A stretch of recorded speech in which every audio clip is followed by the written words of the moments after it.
अन्वी का असली कैरियर। अन्वी, क्या सच में तू यही सोचती है? सिर्फ कैरियर के लिए हम दोनों का रिश्ता दांव पर लगा दोगी? अंकित की आंखों में दर्द और गुस्सा साफ झलक रहा था। अन्वी खिड़की के पास खड़ी थी, हाथ में कॉफ़ी मग और मोबाइल। उसने बड़ी लापरवाही से कहा, रिलैक्स अंकित, बस 2 साल की तो बात है। मैं अमेरिका जा रही हूँ, वहाँ से लौटकर हम शादी कर लेंगे। करियर का सवाल है यार। अंकित की आवाज़ भारी हो गई। अन्वी, मेरी माँ को ब्लड कैंसर है। डॉक्टर कह चुके हैं कि उनके पास ज़्यादा वक्त नहीं है। उनकी आखिरी ख्वाहिश है कि वे अपने जीते जी अपने बहू को देखे। अगर मैंने यह इच्छा पूरी नहीं की तो शादी के बाद मैं भी सारी उम्र गिल्ट में रहूँगा। अन्वी ने गहरी सांस ली। प्लीज़ अंकित, मुझे इमोशनली ब्लैकमेल मत करो।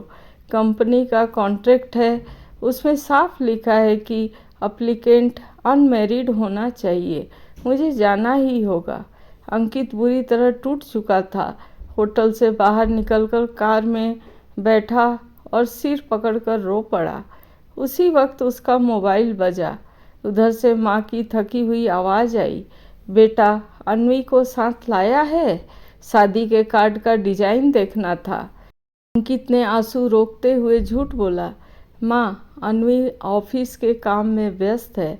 माँ ने धीमी आवाज़ में कहा, कोई बात नहीं बेटा, तू खुश है ना? तेरी पसंद की लड़की तुझे मिल गई ना? बस यही मेरे लिए काफ़ी है। फ़ोन कटते ही अंकित का दिल फट पड़ा। उस रात करवटें बदलते बदलते उसने ठान लिया, अब चुप नहीं रहेगा।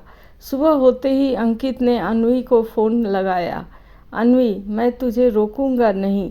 तू अमेरिका जा सकती है, लेकिन हमारी शादी अभी होगी। अन्वी हकबका गई। क्या? लेकिन कॉन्ट्रैक्ट का क्या होगा? अंकित ने दृढ़ स्वर में कहा, कॉन्ट्रैक्ट टूट सकता है, कैरियर फिर बन सकता है, लेकिन मेरी माँ का वक्त वापस नहीं आएगा। अगर तुझे सच में मुझसे प्यार है तो आज मेरे साथ खड़ी होगी। कुछ देर खामोशी रही, फिर अन्वी की रुधी हुई आवाज़ आई, अंकित, मैं आ रही हूँ। दिन गिनते गिनते 2 हफ्ते बीत गए। घर में सादगी से शादी की तैयारियां हुई। माँ व्हील चेयर पर थी, लेकिन उनके चेहरे पर लंबे समय बाद चमक लौट आई थी। कभी वे कहती, अन्वी के लिए लाल जोड़ा लाना। कभी मुस्कुरा कर बोली, मेरा बेटा आज राजकुमार लगेगा। आखिरकार 7 फेरे पूरे हुए। अंकित और अन्वी माँ के चरणों में झुके। अन्वी रोते हुए बोली, माँ, आपका आशीर्वाद चाहिए। माँ ने कांपते हाथ दोनों के सिर पर रखे, सदा सुखी रहो, हमेशा एक दूसरे का साथ निभाना। शादी के बाद अन्वी ने घर और माँ दोनों की जिम्मेदारी अपने कंधों पर ले ली। वह उन्हें समय पर दवा देती, पौष्टिक खाना बनाती और रात रात भर जाग कर उनकी देखभाल करती। धीरे धीरे माँ को लगने लगा कि बहू नहीं बल्कि बेटी आई है। इसी दौरान एक नई चिकित्सा तकनीक उपलब्ध हुई।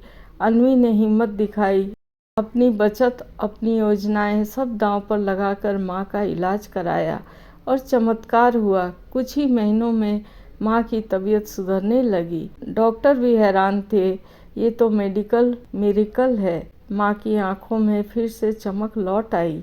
वे गर्व से पड़ोसियों से कहती, ये मेरी बहू नहीं, मेरी बेटी है। अन्वी का असली कैरियर अब यही घर परिवार बन चुका था। कुछ ही महीनों बाद खुशियों की एक और सौगात आई। अन्वी ने एक प्यारी सी बेटी को जन्म दिया।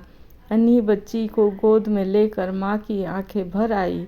वह बोली, भगवान ने मुझे दोबारा ज़िंदगी दे दी। अब तो मुझे लगता है कि पूरी दुनिया का सुख मेरे पास है।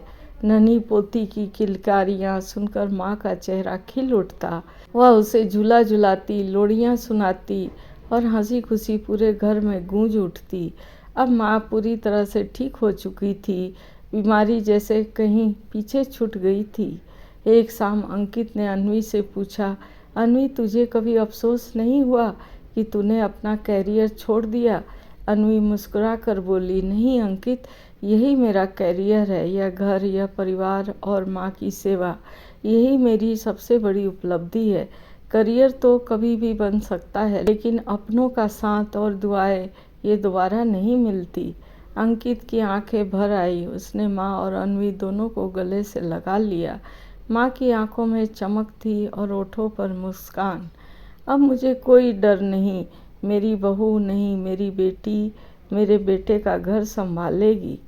इस तरह माँ की आखिरी मुस्कान सिर्फ आखिरी नहीं रही, वह नई जिंदगी और रिश्तों की नई परिभाषा बन गई।